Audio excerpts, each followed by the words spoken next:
चलिए प्यारे बच्चों नमस्कार, कैसे हैं आप सभी। चलिए तो सबसे पहले आपके नाम ले लेते हैं, कौन कौन आ चुके हैं। रूबी यादव, संदीप सिंह, राकेश शाह, किट्टो गुजरी, अभिषेक चक, स्वाति गुर्जर, अंजू, दीप सिंह, दिव्या गोस्वामी, सक्षम शर्मा, टेक्नो विनर, गोलू हैं, नीतेश दलाल हैं, अवंतिका सूर्यवंशी हैं, नीतेश मेहरा हैं, अभिषेक यादव हैं, ट्विंकल त्रिपाठी हैं, त्रिपाठी ट्विंकल, और आशीष वर्मा है, आर्मी लवर, आशीष कन्नौजिया है, संजय कुमार है, मानसी, सीमा, अमित, मिस्टर संदीप, ललित चौहान, ठीक है, राज काकरान है, स्वाति गुर्जर हैं, राकेश हैं, सैफी हैं, नीतेश दलाल हैं। बच्चों आप सभी का बहुत बहुत स्वागत है। श्वेता शर्मा, रोहित कश्यप, सलमान चौहान, विकास, शुभम उपाध्याय, मोनिका मेहरा, आरती, आप सभी का स्वागत है मेरे प्यारे बच्चों आपके इस बहुत प्यारे से परिवार रोजगार विद अंकित में। अभी तक देखो 1-2 मिनट पहले आपसे बातें करते हैं, फिर आज के लेक्चर को स्टार्ट करते हैं। हम क्या पढ़ रहे हैं? हम पढ़ रहे हैं बच्चों संविधान सभा की, कॉन्स्टिट्यूएंट असेंबली की फंक्शनिंग, कार्य प्रणाली, मतलब संविधान के बनाए जाने की हम पूरी पृष्ठभूमि और साथ ही साथ बच्चों उस पूरी प्रक्रिया का अध्ययन कर रहे हैं, उसको स्टडी कर रहे हैं जिसके द्वारा आपके देश का संविधान बना है, निर्मित हुआ है। अब मुझे एक बात बताइए, देखिए मैं जानता हूं 2 तरह के स्टूडेंट होते हैं मेरे प्यारे बच्चों। एक वो होते हैं जिनको डिटेल में कॉन्सेप्ट के साथ पढ़ना अच्छा लगता है, हालांकि ऐसे कम ही स्टूडेंट्स होते हैं, ठीक है। और दूसरे जिनकी संख्या बहुतायत में होती है, वो ऐसे होते हैं कि उन्हें कोई ट्रिक बता दो, उन्हें कोई शॉर्टकट बता दो, तो ट्रिक और शॉर्टकट बताने के बाद उन्हें ऐसा लगता है कि अरे वाह, ठीक है, सर ने तो ठीक है सब कुछ पढ़ा दिया और एक ही वीडियो में सब कुछ कंप्लीट करा दिया। लेकिन बच्चों क्या वो एग्जाम ओरिएंटेड या एग्जाम स्पेसिफिक रहता है कंटेंट? नहीं। ध्यान रखना, अगर आपके ठीक है उस बच्चे पढ़ाए हुए ट्रिक से अगर आ जाता है तो आपका क्वेश्चन बन जाएगा, लेकिन अगर एग्जामिनर ने इधर उधर की बातें पूछ ली तो फिर आपका क्वेश्चन नहीं बन पाएगा। और दिल्ली पुलिस के प्रीवियस ईयर को देखकर बच्चों मैं गारंटी के साथ बता सकता हूं, इस बात को पूरी उम्मीद के साथ कह सकता हूं कि आपका एग्जाम जो है, जो पिछले साल आपके क्वेश्चंस पूछे गए हैं वे बच्चों इधर उधर कॉन्सेप्ट से बहुत ज्यादा पूछे गए हैं। ध्यान रखना, डायरेक्टली बच्चों पॉलिटी को उसने इन्वॉल्व नहीं किया क्वेश्चंस में एग्जामिनर ने, ठीक है, ये बात आप समझ लेना। तो बस एक छोटी सी बात मैं कहना चाहता हूं, तो लेक्चर की महत्वता को समझें, ठीक है। और आप लोग भाई कमेंट नहीं करते, आपको अच्छा लगता है तो कमेंट करो, खराब लगता है तो कमेंट करो, ठीक है। सब बच्चे, मेरा सभी से अनुरोध है, निवेदन है कि आज जितने भी स्टूडेंट्स इस क्लास को देखेंगे वो सभी इस पर कमेंट करेंगे और वो बताएंगे कि आपको ये लेक्चर कैसा लगा। संविधान आप पहली बार पढ़ रहे हो या आज से पहले पढ़ चुके हो, मुझसे पढ़ रहे हो या कहीं और पढ़ चुके हो, तो बताएंगे मेरे प्यारे बच्चों कि अब यहां पर जब आप पढ़ रहे हैं तो किस तरह से आप चीजों को कनेक्ट कर पा रहे हैं। ये बात आप मुझे बताएंगे, ठीक है, ताकि मैं भी जान सकूं कि आपके मन में क्या चल रहा है, ठीक है, ये बात बच्चों। चलिए बेटा अनुज यादव एक बात बताओ, आप क्वेश्चंस लाया करो साथ साथ, ठीक है। 1 घंटे का लेक्चर है, इसमें आपका सिलेबस मुझे कंप्लीट करवाना है, मैं आपको क्वेश्चन कराऊं या फिर बच्चों मैं आपको पढ़ाऊं, आप ये बात बताइए। चलो ठीक है, ठीक है, कितने प्रीवियस ईयर के क्वेश्चन है जो मेरे पढ़ाए हुए से मिल रहे हैं, और अगर मैं उनको यहां पे ले आता हूं तो आप ठीक है तब तो खुश हो जाएंगे, आपको बहुत अच्छा लगेगा, रे वाह, ठीक है, सर ने यहां से पढ़ाया और देखो प्रीवियस ईयर में क्वेश्चन भी मिल गया। लेकिन क्या बच्चों हमारे पास इतना समय है?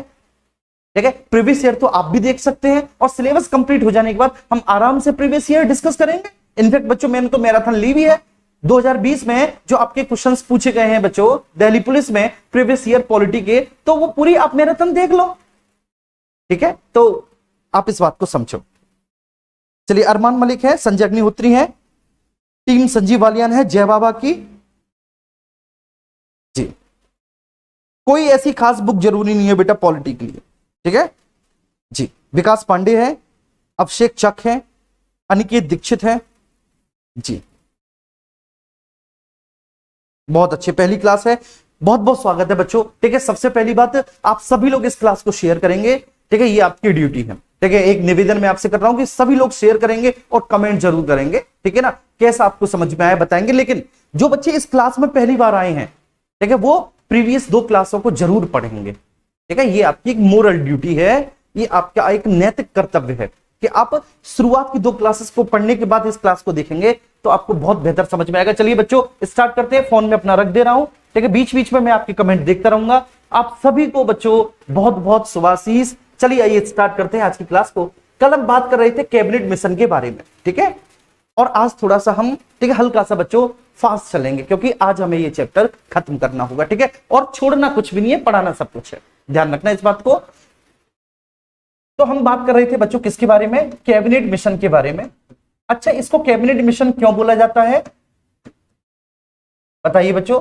हम इसको कैबिनेट मिशन क्यों बोलते हैं, क्योंकि यह ब्रिटिश संसद में बच्चों जो कैबिनेट स्तर के मंत्री थे उनके द्वारा भारत में कॉन्स्टिट्यूएंट असेंबली के निर्माण करने के लिए, भारत में संविधान सभा के निर्माण के लिए एक प्रस्ताव लाया गया था। इस प्रस्ताव को हम कैबिनेट मिशन कहते हैं। बेसिकली कैबिनेट मिशन 1946 में आया है, लेकिन कल बच्चों मैंने आपको बताया है कि केवल 1946 कहने से काम नहीं चलेगा जी बच्चों, ठीक है, इस बात को ध्यान रखना, ठीक है। 24 मार्च 1946 को मैंने आपको बताया था, ठीक है। 1946 कहने से केवल काम नहीं चलेगा, आप मेरे स्टूडेंट हैं तो आपको सब कुछ पता होना चाहिए। 24 मार्च 1946 को ये दिल्ली पहुंचा है। कब बच्चों, 24 मार्च 1946 को यह मिशन कहां पर पहुंचा, यह मिशन दिल्ली पहुंचा 24 मार्च 1946 को बच्चे। और साथ ही साथ मेरे प्यारे बच्चे, इस मिशन ने जो अपना प्रस्ताव प्रस्तुत किया वह 16 मई को किया था, आपको पता होगा जी, बहुत बढ़िया। तो बच्चे इसने जो अपना प्रस्ताव प्रस्तुत किया वह 16 मई 1946 को किया, ठीक है, इसने अपना प्रस्ताव प्रस्तुत किया। अब इस मिशन के प्रस्ताव के तहत बच्चों क्या क्या चीजें थी, आइए एक बार उनको देख लेते हैं। तो ये मिशन ये कहता है बच्चों, ठीक है, अपने प्रपोजल में कि संविधान सभा में टोटल 389 सीटें होंगी।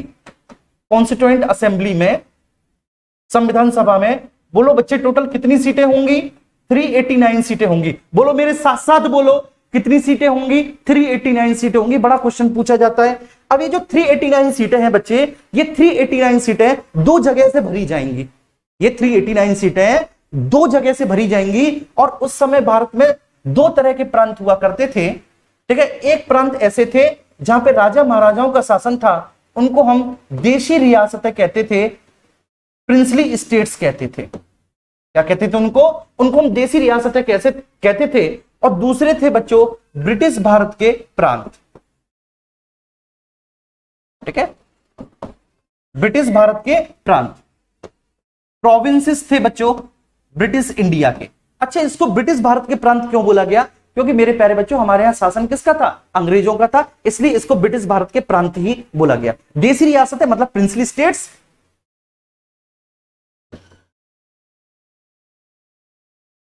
प्रिंसली स्टेट्स, ठीक है। और बच्चे ये हैं आपके, ठीक है, प्रोविंसेस किसके बच्चों, ब्रिटिश इंडिया के। प्रोविंसेस किसके बच्चों, ब्रिटिश इंडिया के।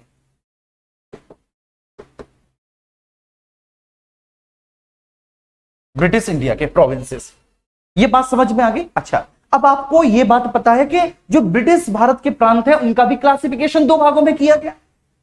ब्रिटिश भारत के प्रांतों को भी दो भागों में बच्चों क्लासिफाइड किया गया, ठीक है। पहले ऐसे जहां पर गवर्नर जो है वो चीफ एडमिनिस्ट्रेटर होता है, मतलब आप कहते हैं the provinces of governor, governor के प्रांत आप इनको बोलते हैं। किसके प्रांत, गवर्नर के प्रांत आपको बोलते हैं। पहले ऐसे गवर्नर के प्रांत, और दूसरे ऐसे बच्चे जो मुख्य आयुक्त के प्रांत हैं, चीफ कमिश्नर के प्रांत हैं।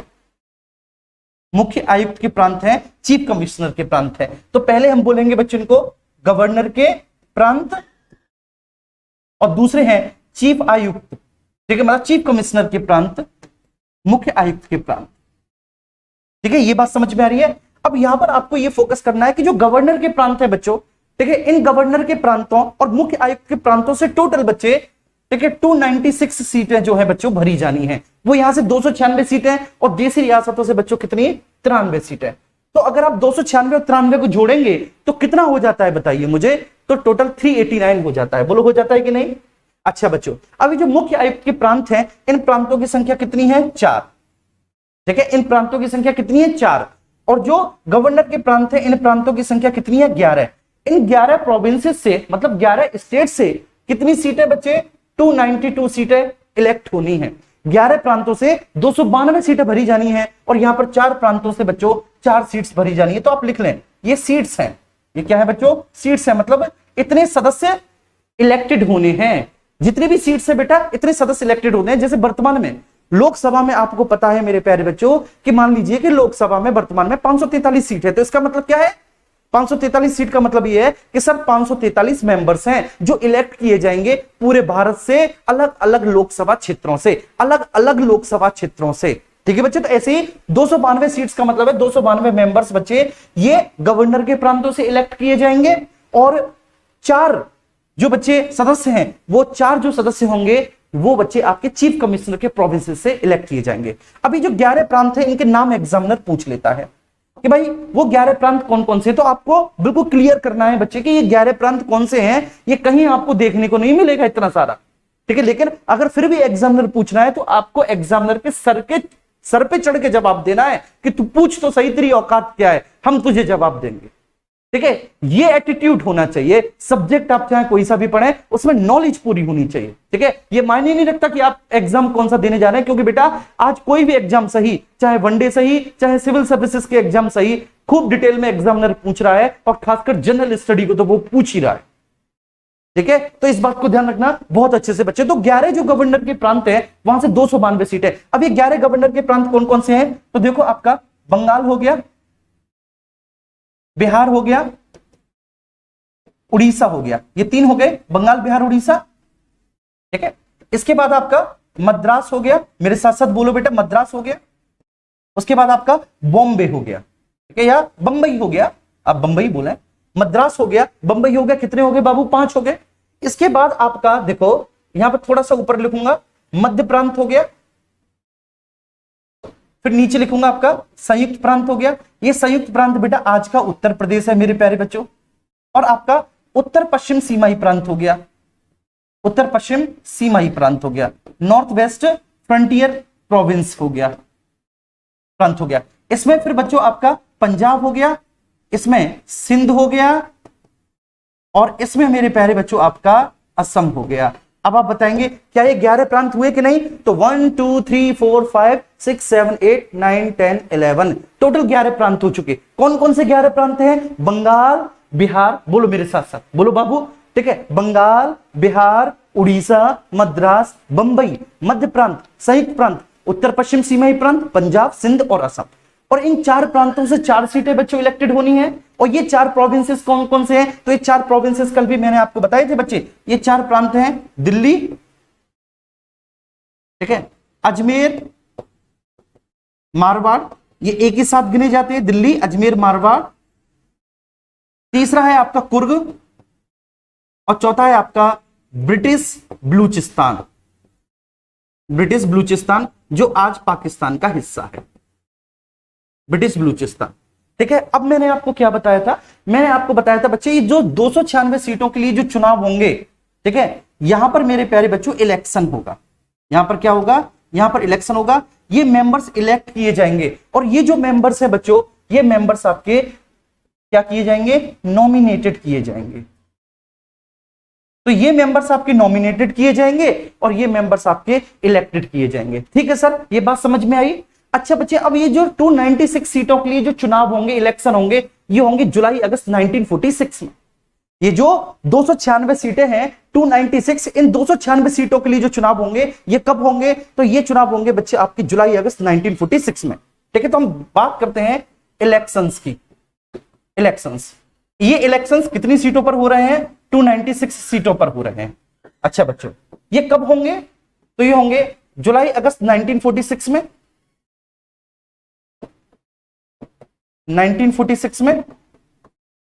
ठीक है, और इलेक्शंस होने के बाद बच्चों उनका रिजल्ट भी आता है ना, बोलो आता है कि नहीं, तो बच्चे इन इलेक्शंस का जो रिजल्ट आएगा ये तो होंगे इलेक्शंस।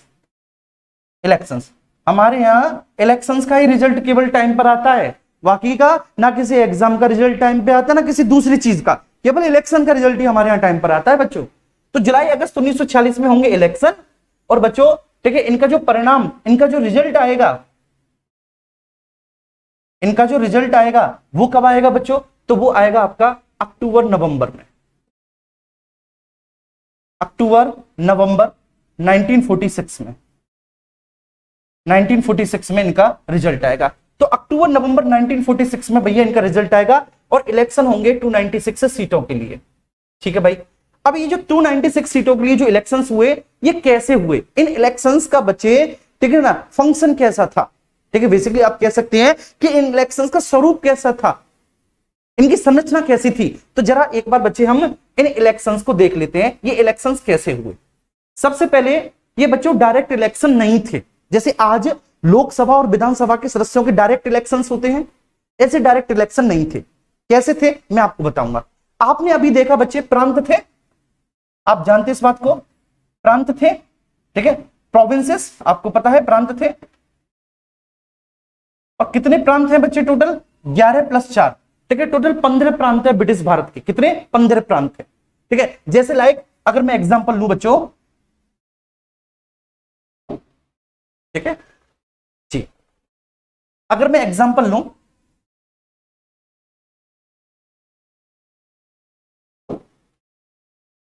अगर मैं मेरे प्यारे दोस्तों एग्जांपल लेता हूं, तो जैसे बच्चों आपका बंगाल,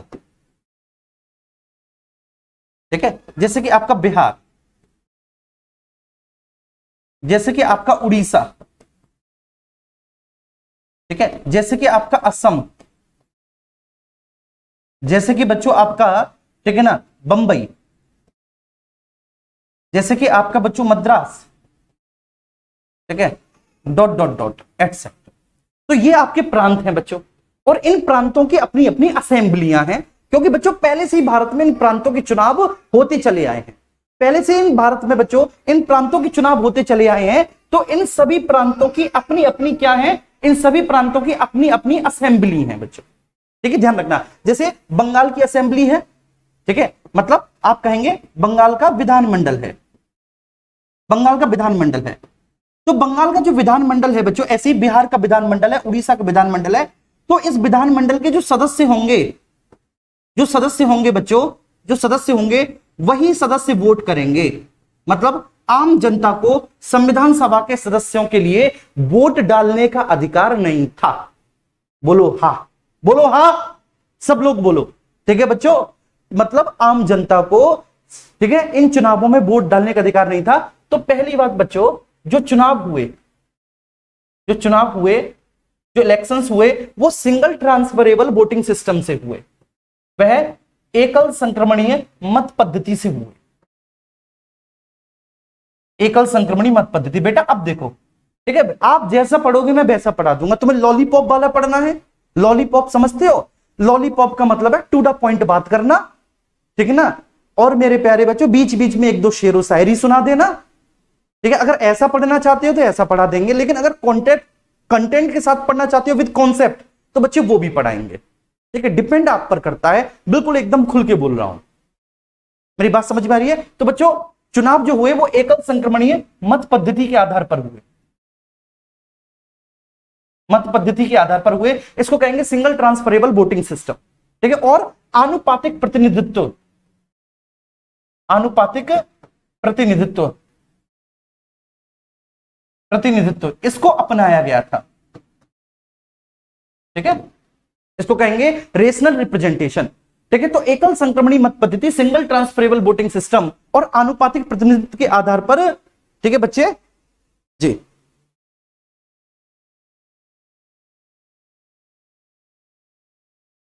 कशिश का पाशिया, ठीक है, अपनी क्वालिटी इंप्रूव करो, मेरे यहां से वीडियो क्लियर है, ठीक है। आप बेटा अपनी थोड़ी सी, ठीक है ना, उसकी क्वालिटी इंप्रूव करो, ठीक है। वाईफाई आप यूज करो, चलो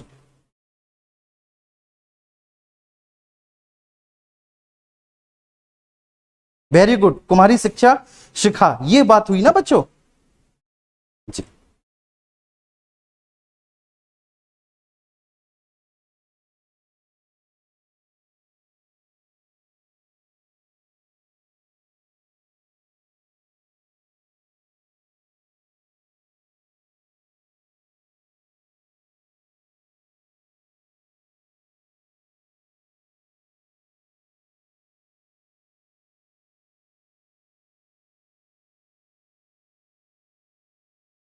चलिए ठीक है, बहुत अच्छी बात है, चलिए शानदार शानदार बच्चों, शानदार। चलो ठीक है, आप सभी के कमेंट मैंने पढ़ लिए, ठीक है, सभी के कमेंट पढ़ लिए। तो बेटा ठीक है, जो चुनाव हुए वो एकल संक्रमणीय मत पद्धति आनुपातिक प्रतिनिधित्व के द्वारा हुए, ठीक है। फर्स्ट पॉइंट बच्चों ये बात समझ में आ गई, ठीक है। सेकंड पॉइंट जो है, ठीक है, सेकंड पॉइंट जो है बच्चों, फर्स्ट पॉइंट तो ये हो गया कि सिंगल ट्रांसफरेबल वोटिंग सिस्टम और रेशनल रिप्रेजेंटेशन के आधार पर हुआ। दूसरा बच्चों, ठीक है ना, ये चुनाव प्रांतीय असेंबली में, जो प्रांतीय असेंबली है ना, जो मैंने अभी बताया,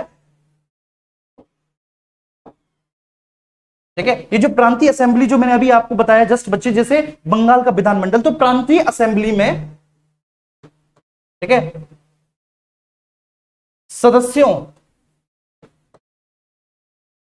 के द्वारा हुए बेटा। तो प्रांतीय असेंबली में सदस्यों के द्वारा चुनाव हुए थे,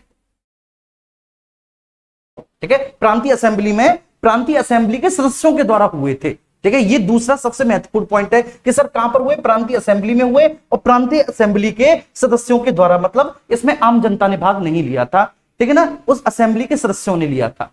और साथ ही साथ बच्चों ध्यान रखना कि इसमें सांप्रदायिक निर्वाचन को स्वीकार किया गया था, सांप्रदायिक निर्वाचन को इसमें स्वीकार किया गया था, स्वीकार किया गया,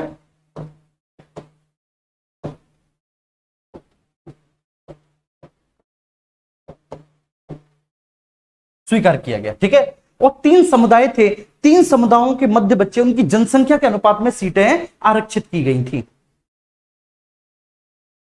3 प्रमुख समुदायों के मध्य, 3 प्रमुख समुदायों के मध्य उनकी जनसंख्या के अनुपात में सीटें आरक्षित की गई।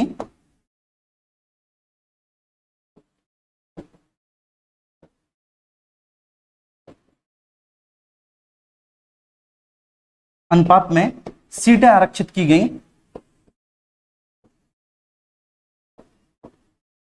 आरक्षित की गई थी बच्चे। 3 प्रमुख समुदायों के मध्य उनकी जनसंख्या के अनुपात में सीटें आरक्षित की गई थी। और 5वां बच्चों महत्वपूर्ण पॉइंट हो जाएगा कि प्रत्येक 10 लाख की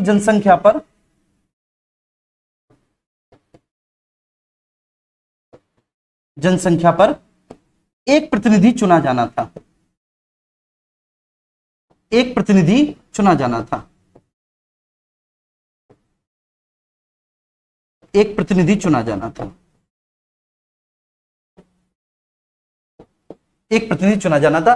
तो ये कुछ बच्चों महत्वपूर्ण बातें हुई, ठीक है ना, इस किसकी बच्चों, कैबिनेट मिशन की। जैसे मैंने आपको क्या बताया, मैंने आपको बताया बच्चों ये प्रांत थे, ये कुछ प्रांत थे। तो बच्चे ये जो प्रांत थे ना, इन प्रांतों के जो सदस्य थे, मतलब इन प्रांतों में जो असेंबली थी, जो असेंबली के मेंबर्स थे, जो विधानमंडल के सदस्य थे, विधानमंडल के सदस्यों ने वोट किया, विधानमंडल के सदस्यों ने वोट किया, आम जनता ने वोट नहीं किया। सबसे पहली बात, ये जो वोटिंग हुई, ये सिंगल ट्रांसफरेबल वोटिंग सिस्टम और रेशनल रिप्रेजेंटेशन के आधार पर हुई। ये क्या होती है सिंगल ट्रांसफरेबल वोटिंग सिस्टम? तो बच्चों आगे मैं राष्ट्रपति के इलेक्शन में ये सारी बातें आपको बताऊंगा, ठीक है। सांप्रदायिक निर्वाचन को स्वीकार किया गया था। और बच्चे 3 प्रमुख समुदायों के मध्य, इसमें मुस्लिम, सिख और सामान्य, इस तरह से बच्चों सीटें डिवाइड की गई थी। किस तरह से? तो इसमें जो सीटें डिवाइड की गई थी वो इस तरह से डिवाइड की गई थी सीटें, मुस्लिम, सिख और थर्ड हो जाएगा आपका सामान्य, ठीक है। इस तरह से बच्चों मुस्लिम, सिख और सामान्य में आपकी सीटें निर्धारित की गई थी। किसमें बच्चों? मुस्लिम, सिख और सामान्य में। अब देखो बच्चों यहां पर ध्यान क्या रखना है कि मैंने आपको बोला कि इन राज्यों को कितनी सीटें निर्धारित होंगी, ये उनकी जनसंख्या पर निर्भर करता है, ठीक है। राज्यों को दी जाने वाली सीटें, राज्यों को दी जाने वाली सीटें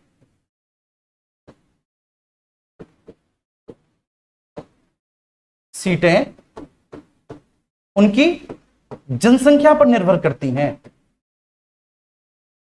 उनकी जनसंख्या पर। तो बच्चे जैसे उत्तर प्रदेश की जनसंख्या सर्वाधिक है, तो आपको भी पता है कि उत्तर प्रदेश में लोकसभा और राज्यसभा के सदस्यों की संख्या भी सबसे अधिक है। बोलो ना, उत्तर प्रदेश की जनसंख्या सबसे अधिक है, तो उत्तर प्रदेश में लोकसभा और राज्यसभा के, ठीक है, सदस्यों की भी संख्या सबसे ज्यादा है। ठीक है, तो ऐसे बच्चों उस समय भी राज्यों को जो दी जाने वाली सीटें हैं वो उनकी जनसंख्या पर निर्भर करती हैं, ध्यान रखना। और मैंने बोला था कि आमतौर पर प्रत्येक 10 लाख की जनसंख्या पर, आमतौर पर प्रत्येक 10 लाख की जनसंख्या पर एक सीट निर्धारित की जानी थी, जनसंख्या पर एक सीट।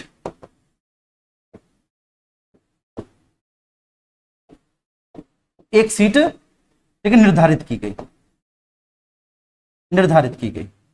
ठीक है, ध्यान रखना बच्चे। अब यहां पर मैंने बोला कि इसमें कम्युनल, ठीक है, इलेक्शन को स्वीकार किया गया था, ठीक है, संविधान सभा के चुनाव में, और इसी बात पर मुस्लिम लीग संतुष्ट भी हुआ था। मुस्लिम लीग पता है बच्चों क्यों संतुष्ट हुआ? मुस्लिम लीग इसलिए संतुष्ट हुआ क्योंकि बच्चों इसमें कम्युनल इलेक्शन को, सांप्रदायिक निर्वाचन प्रणाली को स्वीकार किया गया। अभी सांप्रदायिक निर्वाचन प्रणाली क्या है? जैसे मान लीजिए बच्चों, ठीक है, किसी भी विधानमंडल में 4 सदस्य मुस्लिम हैं, किसी भी विधानमंडल में 4 सदस्य कैसे हैं बच्चे? 4 सदस्य मुस्लिम हैं, और उसी विधानमंडल में बच्चे 2 सदस्य जो हैं वो सिख हैं। वो सदस्य कैसे हैं? वो सदस्य सिख हैं। तो ध्यान रखना बच्चों, मैंने आपको बताया ना कि इसमें रिजर्वेशन था, ठीक है ना, किसके आधार पर? संप्रदाय के आधार पर। जैसे मुस्लिम, सिख और सामान्य के लिए सीटें यहां पर आरक्षित की गई थी। जब मुस्लिम, सिख और सामान्य के लिए सीटें आरक्षित की गई थी तो इसका मतलब यह था कि बच्चे मुस्लिम सदस्य, जो मुस्लिम सदस्य होगा वह केवल बच्चे मुस्लिम उम्मीदवार को ही वोट देगा। मुस्लिम सदस्य केवल एक मुस्लिम कैंडिडेट को ही, मुस्लिम उम्मीदवार को ही वोट देगा। ठीक है, और जो एक सिख सदस्य होगा वह बच्चों एक सिख उम्मीदवार को ही वोट देगा, जो कि आज बिल्कुल भी नहीं होता। हमारे यहां आज ऐसी पद्धति नहीं है, लेकिन बच्चे उस समय थी। तो मुस्लिम जो बच्चे सदस्य होगा वह केवल मुस्लिम उम्मीदवार को वोट देगा, और जो बच्चे सिख सदस्य होगा वह सिख उम्मीदवार को ही वोट देगा। लेकिन कोई भी पार्टी, जैसे मान लीजिए बच्चे मैं कांग्रेस से खड़ा हूं, मुस्लिम, ठीक है, एक सदस्य है, ठीक है, मैं सॉरी एक मुस्लिम प्रतिनिधि है जो खड़ा है संविधान सभा में इलेक्ट होने के लिए कांग्रेस से। मुस्लिम लीग ने भी बच्चे अपने एक मुस्लिम, ठीक है, सदस्य को खड़ा कर रखा है, एक मुस्लिम प्रतिनिधि को खड़ा कर रखा है। ऐसी अलग अलग पार्टियों ने बच्चे खड़ा कर रखा है, अगर वो सीट रिजर्व है तो। जैसे मान लीजिए कि बंगाल की एक सीट बच्चे मुस्लिम्स के लिए रिजर्व है, तो बंगाल की वह सीट जो मुस्लिम्स के लिए रिजर्व है उस पर केवल व केवल मुस्लिम उम्मीदवार ही खड़ा होगा, मुस्लिम कैंडिडेट ही खड़ा हो सकता अगर वह रिजर्व है मुस्लिम के लिए, तो किसी और धर्म का व्यक्ति खड़ा नहीं हो सकता। और ध्यान रखना, ठीक है बच्चे, उस मुस्लिम प्रतिनिधि को जो वोट देगा वो मुस्लिम सदस्य देगा, ये बात ध्यान रखना है। कोई और दूसरे धर्म का व्यक्ति, ठीक है, उस प्रतिनिधि को सदस्य वोट नहीं दे सकता। तो अगर मुस्लिम प्रतिनिधि खड़ा हुआ है तो बेटा मुस्लिम सदस्य ही उस मुस्लिम प्रतिनिधि को वोट देगा, किसी और धर्म का सदस्य, ठीक है, उस प्रतिनिधि को वोट नहीं दे सकता। इसी को कहेंगे सांप्रदायिक निर्वाचन प्रणाली। ये अच्छे अच्छे लोगों की समझ में नहीं आती। बस मैं इतना कहूंगा बच्चों कि सांप्रदायिक निर्वाचन प्रणाली का मतलब ये होता है कि धर्म के आधार पर सीटें आरक्षित की जाती हैं, संप्रदाय के आधार पर, ऑन द बेसिस ऑफ बच्चे रिलीजन सीटें आरक्षित की जाएंगी, रिजर्व की जाएंगी। जैसे मान लीजिए कि बंगाल में 2 सीटें मुस्लिम कैंडिडेट के लिए रिजर्व हैं, तो बच्चे उन 2 सीटों पर केवल मुस्लिम कैंडिडेट ही खड़े होंगे। चाहे कोई भी पार्टी बच्चों अपना कैंडिडेट खड़ी करे, लेकिन वो खड़ी करेगी मुस्लिम ही कैंडिडेट को, सबसे पहली बात। और दूसरा, उसको वोट देने वाला सदस्य भी किसी और दूसरे धर्म का नहीं होना चाहिए, उसको वोट देने वाला सदस्य भी मुस्लिम ही होना चाहिए। बच्चों मेरी बात समझ में आ रही है? यहां तक कोई इशू तो नहीं है जी, ठीक है। और मुझे बता देना बेटा कि ये बात अगर आज तक आपके समझ में आई हो, अगर ये बात आज तक आपके समझ में आई हो, खूब किताबें पढ़ ली होंगी, खूब लेक्चर्स देख ली होंगे, लेकिन ये बात आपको अभी तक समझ में नहीं आई होगी, ये गारंटी के साथ बता रहा हूं। ठीक है, ये बात क्लियर है? अच्छा बच्चों, अब चुनाव हुए कितनी सीटों पर हुए? 296 सीटों पर बच्चों चुनाव हुए।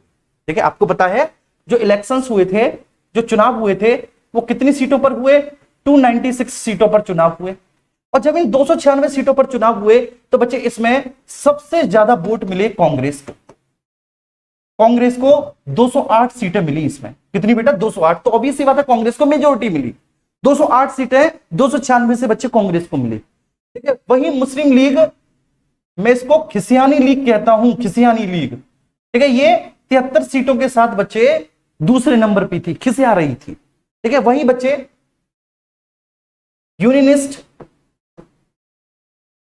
यूनियनिस्ट शेड्यूल कास्ट पार्टी, ठीक है, यूनियनिस्ट शेड्यूल कास्ट पार्टी, इसको 1 सीट मिली। ठीक है बच्चे, कौन सी party? Unionist scheduled caste party को जी बच्चे 1 सीट मिली। यूनियनिस्ट शेड्यूल कास्ट पार्टी को 1 सीट मिली जी बच्चे। एक थी यूनियनिस्ट पार्टी, केवल यूनियनिस्ट पार्टी, इसको भी केवल बच्चों 1 सीट मिली। ठीक है, एक थी शेड्यूल कास्ट फेडरेशन,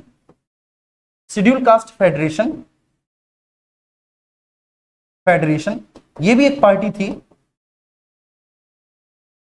ठीक है, इसको भी बच्चे केवल 1 सीट मिली। किसको? शेड्यूल कास्ट फेडरेशन को जी बच्चे। ठीक है, एक पार्टी थी आपकी unionist Muslim party, unionist Muslims party, Muslim party, इसको भी एक सीट मिली। ठीक है, एक सीट मिली कृषक प्रजा, ठीक है, एक सीट मिली प्रजा कृषक पार्टी को, प्रजा कृषक पार्टी, पार्टी, इसको भी एक सीट मिली। ठीक है, और एक सीट मिली बच्चों सिखों को। ठीक है, बेसिकली वह नॉन कांग्रेस था, वह नॉन कांग्रेस था, तो एक सीट बच्चों उसको मिली। ठीक है, चलिए तो देखो 208 सीटें कांग्रेस को, मुस्लिम लीग को कितनी सीटें, मुस्लिम लीग को बच्चे 73 सीटें। ठीक है, और साथ ही साथ बच्चों जो निर्दलीय थे, कुछ लोग ऐसे भी तो होंगे जो बिना किसी पॉलिटिकल पार्टी के चुनाव चिन्ह पर खड़े हुए होंगे। देखिए, जो किसी भी पॉलिटिकल पार्टी के चुनाव चिन्ह पर नहीं खड़े हुए होंगे तो ऐसे लोग होंगे बच्चों आपका निर्दलीय। कितने बच्चों, हाँ, वो ऐसे लोग क्या कहलाएंगे, निर्दलीय। ठीक है बच्चों, मतलब ठीक किसी भी दल से नहीं खड़े हुए, और ऐसे लोगों की संख्या थी बच्चों 8। निर्दलीय लोगों की संख्या कितनी थी, तो बच्चों निर्दलीय लोगों की संख्या थी आपकी 8 बच्चों। ठीक है, और एक पार्टी और थी यहां पर आपकी, उसे हम क्यों भूल रहे हैं, communist party, communist party, communist party. और बच्चे इस कम्युनिस्ट पार्टी को भी एक सीट मिली थी।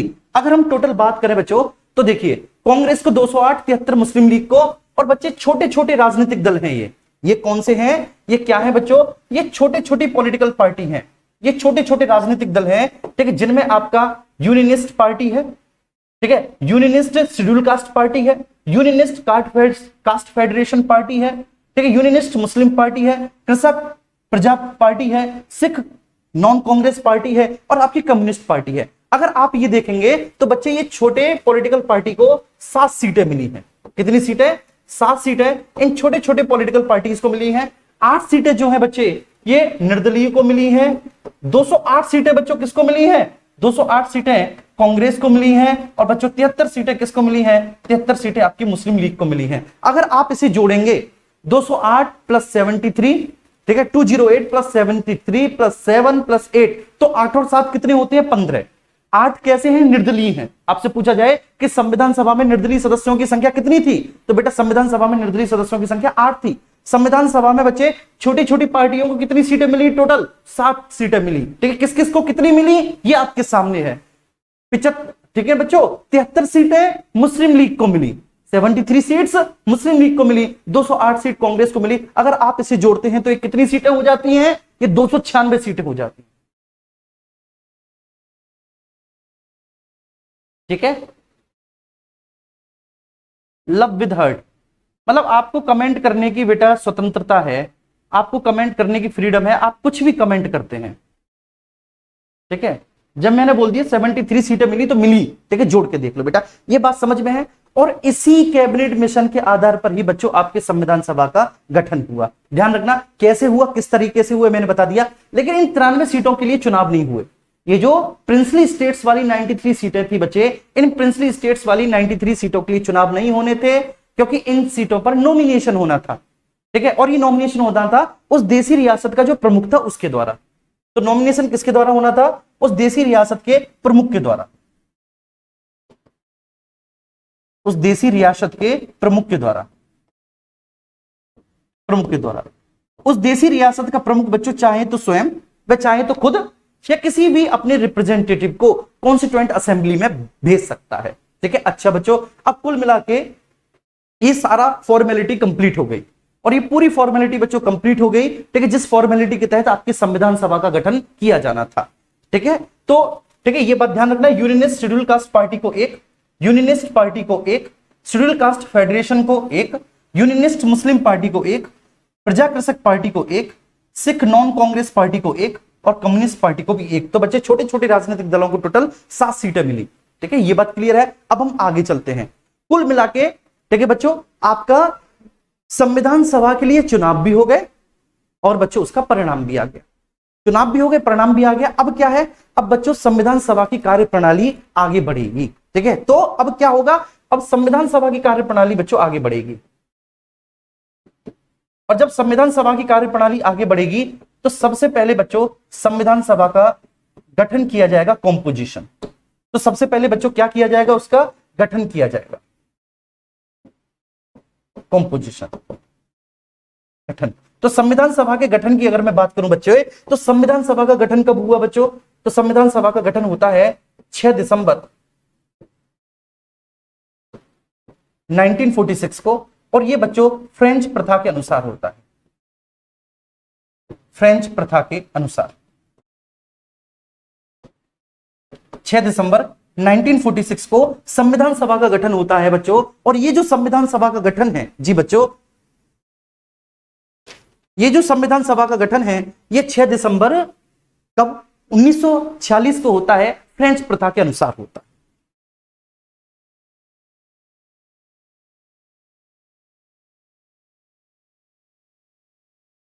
जी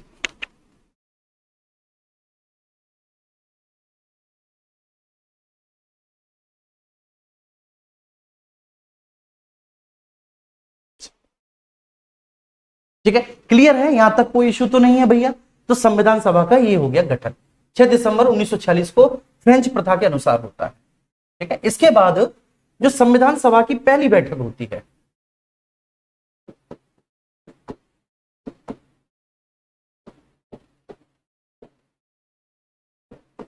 जो पहली बैठक होती है, पहली बैठक होती है संविधान सभा की, वह पहली बैठक होती है बच्चों 9 दिसंबर 1946। ठीक है, कब होती है? वह होती है 9 दिसंबर 1946 को संविधान सभा की पहली बैठक होती है 1946 को। ठीक है, इस बैठक में जो सबसे बुजुर्ग सदस्य थे, मतलब उम्र के हिसाब से जो सबसे वरिष्ठ थे, सबसे बुजुर्ग थे, उनको इस बैठक का अस्थायी अध्यक्ष बच्चों चुना जाता है। अस्थायी अध्यक्ष, अध्यक्ष इस बैठक का, ठीक है बच्चे, किसको? जो सबसे बुजुर्ग सदस्य हैं। और वे सबसे बुजुर्ग सदस्य कौन है? तो वे बच्चे सबसे बुजुर्ग, जो सबसे ओल्ड मैन है बच्चों, ठीक है, सबसे वरिष्ठ जो हैं वो है डॉक्टर सच्चिदानंद सिन्हा। क्या नाम है उनका? डॉक्टर सच्चिदानंद सिन्हा। डॉक्टर सच्चिदानंद सिन्हा, डॉक्टर सच्चिदानंद सिन्हा को बच्चे सभा का अस्थायी अध्यक्ष बच्चों चुना जाता है उस बैठक में। और इस बैठक में मात्र बच्चों ध्यान रखना, इस बैठक में मात्र 211 सदस्य ही पार्टिसिपेट करते हैं। कितने बच्चों? 211 सदस्य इस बैठक में पार्टिसिपेट करते हैं। कितने में से? 389 में से। तो आप बताइए बच्चों कि ऐसा क्या रीजन रहा होगा कि इस पहली बैठक में, ठीक है ना, लगभग मोटा मोटी 400 लोगों में से बच्चों, ठीक है, मात्र 211 सदस्य, मतलब 389, ठीक है, टोटल संख्या है, उसमें से केवल 211 सदस्य इस बैठक में पार्टिसिपेट करते हैं। तो इसका सबसे बड़ा रीजन ये है बच्चे कि ये पहली बैठक थी। ठीक है, ये पहली बैठक थी और इस पहली बैठक का विरोध 2 लोगों ने किया। ठीक है, पहला जो व्यक्ति था जो इसका विरोध कर रहा था वह खुद मुस्लिम लीग था बच्चों। मुस्लिम लीग ने इस बैठक का विरोध किया, मुस्लिम लीग ने इसका विरोध किया। और विरोध का कारण था, मुस्लिम लीग कह रही थी कि हमें स्वतंत्र पाकिस्तान चाहिए। ठीक है, हमें एक स्वतंत्र देश चाहिए जिसका नाम पाकिस्तान होगा। और उसी पाकिस्तान की मांग को बच्चे वह, ठीक है, दोहराते हुए इस बैठक का विरोध करती है कि हम इस बैठक में शामिल नहीं होंगे, हमें नहीं चाहिए ऐसा संविधान, हमें एक देश चाहिए और उसके लिए अपना एक पृथक संविधान चाहिए। तो स्वतंत्र पाकिस्तान की मांग को उठाते हुए बच्चे, इंडिपेंडेंट पाकिस्तान की मांग को उठाते हुए वह इस बैठक का डिनाई करती है, विरोध करती है। ठीक है, और दूसरे बच्चे देसी रियासत, जो प्रिंसली स्टेट्स के चीफ थे, जो देसी रियासतों के प्रमुख थे बच्चे, जो प्रमुख थे, वह भी इसका विरोध करते हैं। ठीक है, तो जो देसी रियासत के प्रमुख है बच्चे, वो भी इसका विरोध करते हैं। और विरोध करने के पीछे कारण क्या है? क्योंकि बच्चे उनको डर लग रहा है कि अगर हमारे देश में डेमोक्रेसी एस्टेब्लिश हो जाएगी तो भैया इनको पूछने वाला फिर कौन है? अगर डेमोक्रेसी एस्टेब्लिश हो गई बच्चों तो फिर इनको कौन पूछेगा? तो इनको तो कोई पूछेगा नहीं। तो इसलिए बच्चों ये डर है इनको कि कहीं हमारे देश में डेमोक्रेसी ना बन जाए। और डेमोक्रेसी बनने के लिए तो भैया अब संविधान सभा बनी चुकी है, अब तो बन के रहेगी। ठीक है, तो ये बात क्लियर है। पहली बैठक 9 दिसंबर 1946 को हुई। अच्छा, ये बैठक कहां पर हुई? तो जो आपका वर्तमान संसद है बच्चों, वर्तमान संसद, इसके सेंट्रल हॉल में हुई। वर्तमान संसद के केंद्रीय कक्ष में, जो सेंट्रल हॉल है बच्चे, केंद्रीय कक्ष में। ठीक है, आज भी मेरे प्यारे बच्चे जितना भी ज्वाइंट सेशन होता है, ठीक है, जब भी बच्चों संयुक्त अधिवेशन होता है तो वो इसी कमरे में होता है। जब लोकसभा और राज्यसभा उन दोनों का ज्वाइंट सेशन होगा तो वो बच्चे इसी हॉल में होता है, उसी हॉल में आपके संविधान की पहली बैठक हुई थी, ध्यान रखना। देखिए तो कितना अच्छा है हमारे लिए, कितना स्वर्णिम है बच्चों, कितने प्यारे पल हैं। इसके बाद 11 दिसंबर 1946 आप कह सकते हैं कि अब संविधान सभा बहुत ज्यादा बच्चों, ठीक है, सीरियस है अपनी कार्य प्रणाली को आगे बढ़ाने के लिए, मतलब संविधान निर्माण के लिए सबसे पहली बार ठोस कदम बच्चों इसी बैठक में उठाए जाते हैं। ठीक है, तो ध्यान रखना 11 दिसंबर 1946 संविधान निर्माण के लिए ठोस कदम उठाए जाते हैं।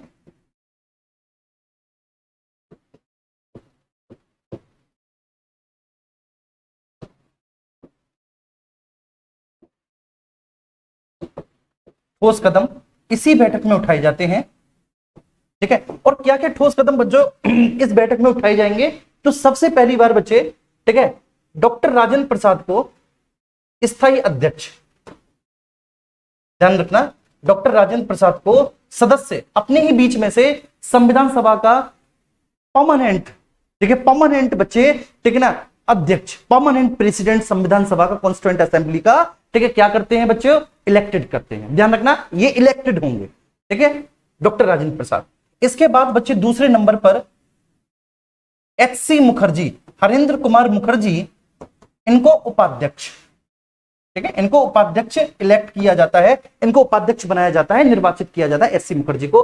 और तीसरे हैं बच्चे VN. Rao, VN. Rao, VN. Rao, इनको बच्चे वी.एन. राव को कॉन्स्टिट्यूशनल एडवाइजर, संवैधानिक सलाहकार। ठीक है, तो ध्यान रखना वी.एन. राव को क्या? Constitutional adviser. तो 11 दिसंबर 1946 को ये जो बैठक होती है, इसमें संविधान सभा के सदस्य, बच्चों ध्यान रखना, संविधान सभा के सदस्य अपने ही मध्य में से, संविधान सभा के सदस्य वाया इलेक्शन, बच्चों वाया इलेक्शन, वाया इलेक्शन 3 प्रमुख कार्य करते हैं। क्या करते हैं? डॉक्टर राजेंद्र प्रसाद को बच्चे स्थायी अध्यक्ष,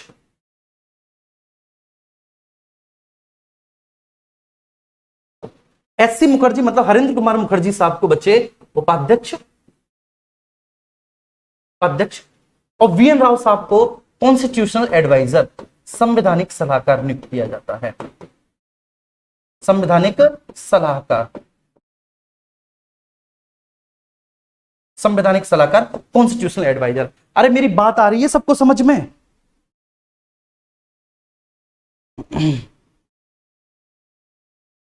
जी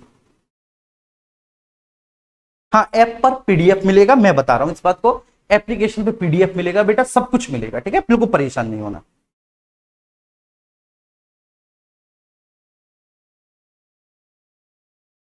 जी हाँ, ऋतिक भारद्वाज, मैंने आपका कमेंट पढ़ लिया, ठीक है।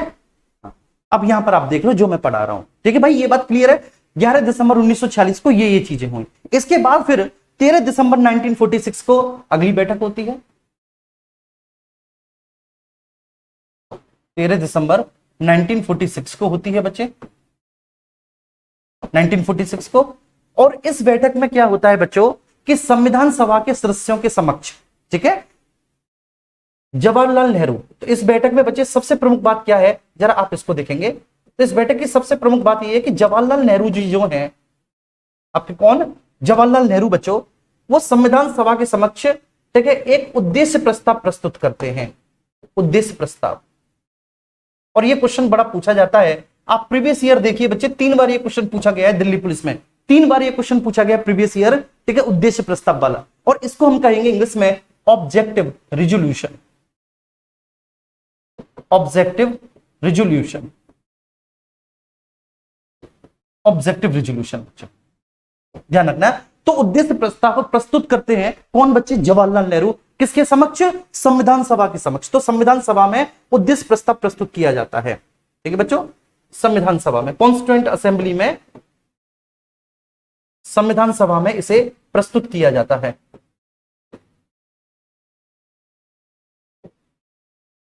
इसे प्रस्तुत किया जाता है।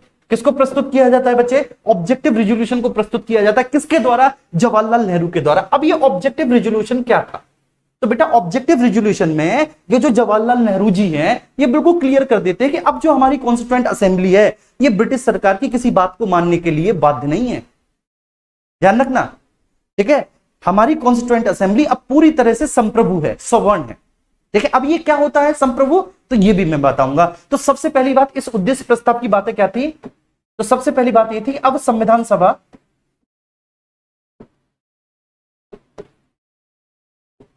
सभा पूरी तरह से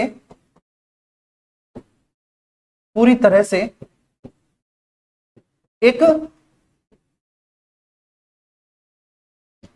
संप्रभु संस्था बन जाएगी,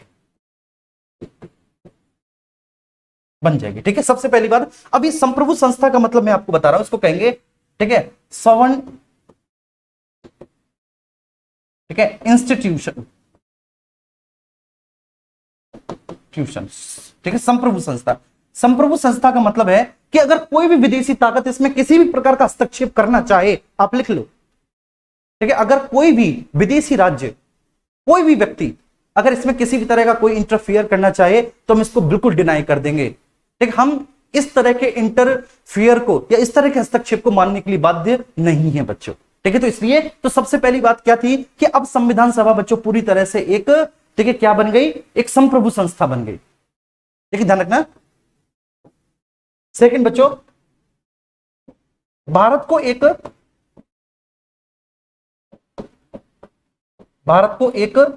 स्वतंत्र एवं संप्रभु गणराज्य के रूप में स्थापित किया जाएगा, संप्रभु गणराज्य के रूप में स्थापित किया जाएगा। अब यहां पर देखो 3 शब्द आए हैं मेरे प्यारे बच्चों, इसका आप मतलब समझना। पहला शब्द आया है स्वतंत्र, इंडिपेंडेंट, पहला शब्द है स्वतंत्र, दूसरा है संप्रभु, वही बच्चों सवर्ण, और तीसरा है बच्चों गणराज्य, इसको इंग्लिश में बोलेंगे हम रिपब्लिक। क्या बोलेंगे, रिपब्लिक। इंडिपेंडेंट का मतलब आप समझते हो, जो किसी के अधीन नहीं है, ठीक है, जो किसी के अधीन नहीं है, जो किसी के गुलाम नहीं है, वो कैसा है, इंडिपेंडेंट है। संप्रभु का मतलब ये होता है बच्चों, ठीक है, जो किसी भी विदेशी राज्य की किसी भी बात को मानने के लिए बाध्य नहीं है। तो संप्रभु का मतलब क्या है, संप्रभु का मतलब है स्वतंत्र निर्णय करने में सक्षम है, स्वतंत्र निर्णय लेने में सक्षम है,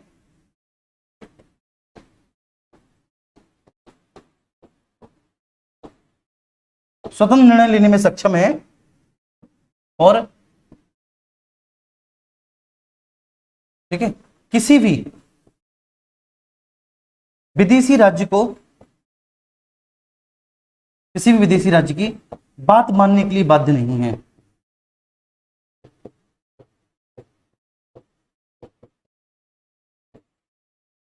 बाध्य नहीं है, उसको हम कहेंगे बच्चों संप्रभु नहीं, ठीक है। और रिपब्लिक का मतलब क्या होता है, अब यहां पर बच्चे आके सवाल कटक जाता है कि भाई रिपब्लिक का मतलब क्या है, गणराज्य का मतलब क्या है। तो आप में से कितने लोग जानते हैं गणराज्य का क्या मतलब है, मुझे बताइए फटाफट से।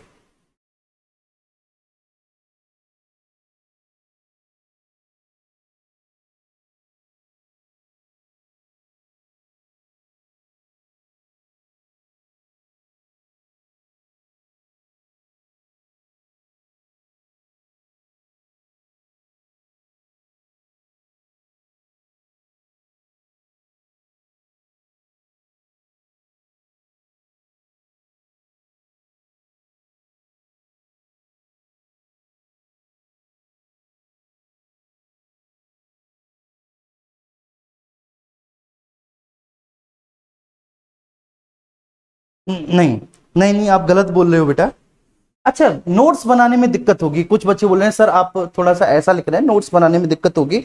अगर आप साथ के साथ नोट्स बना रहे हैं कोई दिक्कत नहीं होगी, ठीक है। आप ये समझो कि ये सब्जेक्ट पॉलिटी है, ठीक है। अब ये सब्जेक्ट पॉलिटी है तो बेटा एक एक बात को समझाने के लिए आपको, ठीक है, इस तरह से बच्चों जो है ना, जैसे यहां पर मैंने गणराज्य समझाया, स्वतंत्र समझाया, यहाँ पे संप्रभु समझाया, तो यहाँ पे संप्रभु का मतलब क्या होता है, सवर्ण का मतलब क्या होता है, मैंने आपको बताया। तो ऐसा बच्चों आपको करना पड़ेगा, ठीक है, ध्यान रखना। हाँ अनिकेत मैंने बोल तो दिया बच्चों। हाँ, गणतंत्र का मतलब नहीं, गणतंत्र या गणराज्य का मतलब ये होता है बच्चों कि जहां का कॉन्स्टिट्यूशनल चीफ, जहां का संवैधानिक प्रमुख भी जनता के द्वारा चुनकर आता हो। अर्थात कहने का मतलब है कि जब हेड ऑफ द स्टेट, जहां पर हेड ऑफ द स्टेट या कॉन्स्टिट्यूशनल चीफ, मतलब हेड ऑफ द स्टेट का मतलब होता है बच्चों राज्याध्यक्ष। राज्याध्यक्ष, और राज्याध्यक्ष हमारे यहां कौन है? तो हमारे यहां राज्याध्यक्ष है बच्चों राष्ट्रपति। कौन है बच्चों? राष्ट्रपति। तो जब ठीक है हेड ऑफ द स्टेट मतलब राज्याध्यक्ष भी जनता के द्वारा चुना जाता हो, ठीक है, वह क्या हो? Elected by people, elected by people, elected by people. तो हेड ऑफ द स्टेट भी इलेक्टेड बाई पीपल, जनता के द्वारा चुना जाता हो। जैसे हम एक रिपब्लिक स्टेट हैं क्योंकि हमारे यहां राष्ट्रपति जनता के द्वारा चुना जाता है, लेकिन इनडायरेक्टली, नॉट डायरेक्टली, इनडायरेक्टली जनता के द्वारा। लेकिन बच्चों अगर मैं बात करूं इंग्लैंड की, तो इंग्लैंड डेमोक्रेसी वहां पर है। इंग्लैंड एक डेमोक्रेटिक कंट्री है, लेकिन डेमोक्रेटिक कंट्री होने के बावजूद भी इंग्लैंड एक रिपब्लिक नहीं है। क्यों? क्योंकि बच्चे इंग्लैंड में अभी भी हेड ऑफ द स्टेट वहां की महारानी या महाराजा होता है। बोलो होता है कि नहीं? ठीक है, तो वो रिपब्लिक नहीं है। बेशक वो डेमोक्रेटिक है लेकिन रिपब्लिक नहीं है। हम डेमोक्रेटिक भी हैं और हम बच्चों रिपब्लिक भी हैं। चलिए आशीष, ओके, ठीक है। ये बात देखो, मेरी पॉलिटी या मेरा कोई भी सब्जेक्ट जब मैं पढ़ाऊं ना, तो आपको पहली दूसरी क्लास में नहीं समझ में आता, ये मेरी शुरू की बात रही है, ठीक है। लेकिन जब आप एक बार पॉलिटी खत्म कर लोगे ना और एग्जाम देने जाओगे, तब आप गुणगान कर रहे होगे। ये खुद मैं अपने बात मुंह से नहीं कह रहा, ठीक है। जो बच्चे पढ़े हैं, ठीक है, चाहे वो यूपी पुलिस में हो, आयुष्मान बैच में पढ़े हो, मतलब लेखपाल के लिए पढ़े हो, या किसी भी एग्जाम के लिए पढ़े हो, ये खासियत है मेरी, ठीक है। तो मैं पहली दूसरी क्लास में इस तरह से नहीं आपको देख के पढ़ाता कि नहीं भाई मुझे डेमो देना है, मुझे वही पढ़ाना है जो बच्चों के समझ में आ जाए। ठीक भाई, मुझे शुरू से लेकर चलना है। मैं ये नहीं चाह के पढ़ा रहा कि भाई ठीक है मैं आपको ऐसा पढ़ाऊं कि भाई एडमिशन हो जाए दुनिया भर के बच्चों के, ठीक है। मैं ऐसा नहीं, ठीक है। मैं बिल्कुल शुरुआत से पढ़ाता हूं, ये बात आपको समझ में आ जाएगी जब एग्जाम देने जाओगे। जब प्रीवियस ईयर क्वेश्चंस लगाओगे या किसी भी एग्जाम के क्वेश्चन लगाओगे, तब आप इवेल्युएट कर लोगे कि आपको क्या पढ़ाया गया। इससे ज्यादा मैं बड़ी बात नहीं बोल रहा बेटा।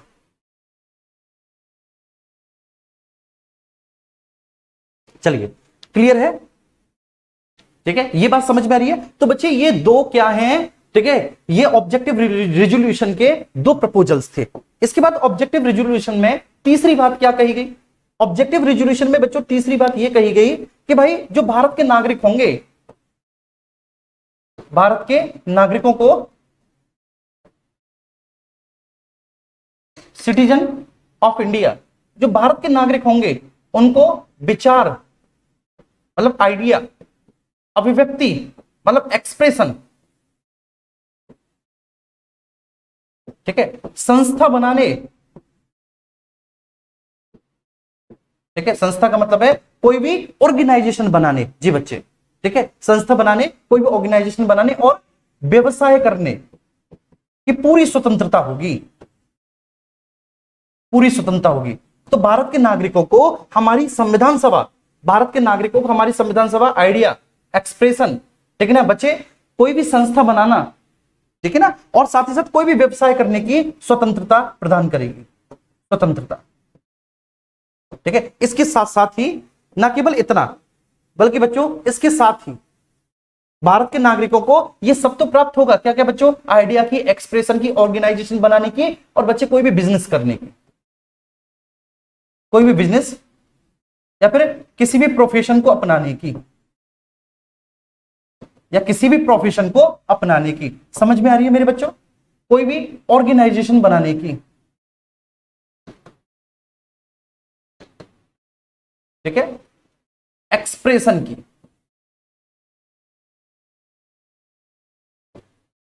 और आपके आइडियाज की, ठीक है, पूरी स्वतंत्रता होगी। लेकिन इन स्वतंत्रताओं के साथ साथ बच्चों सामाजिक, सामाजिक, आर्थिक एवं राजनीतिक समानता भी प्राप्त होगी, समानता, ठीक है।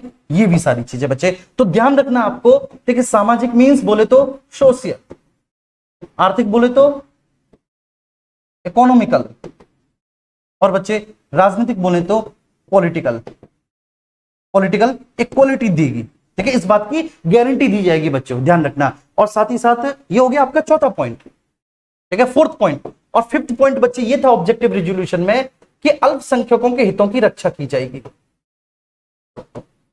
अल्पसंख्यकों के हितों की रक्षा की जाएगी।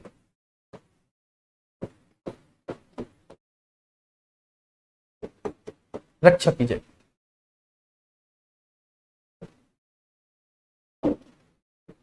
ठीक है, अब अल्पसंख्यक का मतलब क्या है बच्चों? तो यहां पर अल्पसंख्यक का मतलब जो है यहां पर है दो तरह से। ठीक है, एक तो बच्चे अल्पसंख्यक मींस माइनॉरिटीज, माइनॉरिटीज, माइनॉरिटीज। और जो अल्पसंख्यक है वो दो तरह से बच्चे। ठीक है, एक तो आपके भाषाई अल्पसंख्यक और एक धार्मिक अल्पसंख्यक। जी बच्चे। और 6 पॉइंट, भारत की प्राचीन सभ्यता को उसका उचित स्थान दिलाया जाएगा। भारत की प्राचीन सभ्यता को उसका उचित स्थान दिलाया जाएगा। स्थान दिलाया जाए। ठीक है, ये सारी बातें इस उद्देश्य प्रस्ताव में की गई। ठीक है, ये मैं क्यों बता रहा हूं? क्योंकि बच्चों जब मैं आपको प्रियम्बल पढ़ाऊंगा, प्रस्तावना पढ़ाऊंगा, तो इस प्रियम्बल में इसका बहुत बड़ा रोल है बच्चों, बहुत बड़ा रोल है इस उद्देश्य प्रस्ताव का। इनफैक्ट आपकी प्रियम्बल को अंग्रेजी में प्रियम्बल, लेकिन हिंदी में प्रस्तावना नहीं कहा गया, हिंदी में उसको उद्देशिका कहा गया है। और ये जो बच्चे रखा था ना नेहरू ने बच्चे, ये जो उद्देश्य प्रस्ताव रखा था संविधान सभा के समक्ष, कब बच्चों? 13 दिसंबर 1946 को। इस उद्देश्य प्रस्ताव को फाइनली, इस उद्देश्य प्रस्ताव को बच्चों मैंने क्या बोला? इस उद्देश्य प्रस्ताव को फाइनली 22 जनवरी 1947 को, 1947 को, कब बच्चों? 22 जनवरी 1947 को। ठीक है, संविधान सभा ने इसको स्वीकार कर लिया, स्वीकार कर लिया। कब कर लिया संविधान सभा ने इसको स्वीकार? 22 जनवरी 1947 को। मतलब जितनी भी बातें इसमें बोली गई थी, अब हमारी संविधान सभा ऐसी ही होगी। जितनी भी बातें बोली गई थी कि अब हमारी संविधान सभा कैसी होगी, वह एक स्वतंत्र और एक संप्रभु संस्था होगी। वह एक स्वतंत्र और संप्रभु संस्था होगी बच्चों। ठीक है, ध्यान रखना। ठीक है, ये बात क्लियर है, यहां तक कोई इश्यू नहीं। और इसके साथ साथ बच्चों वह हमारे नागरिकों को विचार अभिव्यक्ति भाषा, ठीक है बच्चों, विचार अभिव्यक्ति संस्था बनाने, व्यवसाय करने की स्वतंत्रता देगी। वह सामाजिक, राजनीतिक और आर्थिक न्याय प्रदान कराएगी। वह अल्पसंख्यकों के हितों की रक्षा करेगी। और वह प्राचीन सभ्यता को, जो हमारी भारत की जो प्राचीन परंपरा रही है, जो प्राचीन सभ्यता रही है बच्चों, ठीक है, वह उसको उसका उचित स्थान दिलाएगी। जी ठीक है,